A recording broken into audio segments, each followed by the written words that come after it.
ভাই আমি মাপ চাই আপনাদের হাতে, মাপ। কারণ একটা বিশৃঙ্খলার মধ্যে দিয়ে আমরা এখনও যাচ্ছি। আমি সেজন্য দুঃখিত যদি আমি কেউ হার্ট করে থাকি। তো আমি খুব বেশি কথা বলবো না, কারণ বেশি বললে আমার সমস্যা আছে।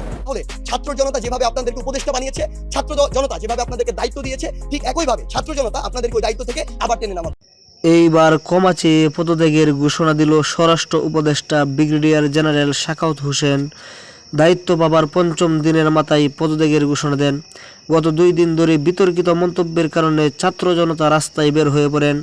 ছাত্র জনতা বলেন, আওয়ামী লীগের পক্ষপাতিত্ব করায় শেখ হাসিনাকে হত্যার স্বীকৃতি দেয় এই ব্রিগেডিয়ার জেনারেল। এজন্য উপদেষ্টার পদ থেকে তাকে বহিষ্কার এর হুমকি দেওয়া হয়।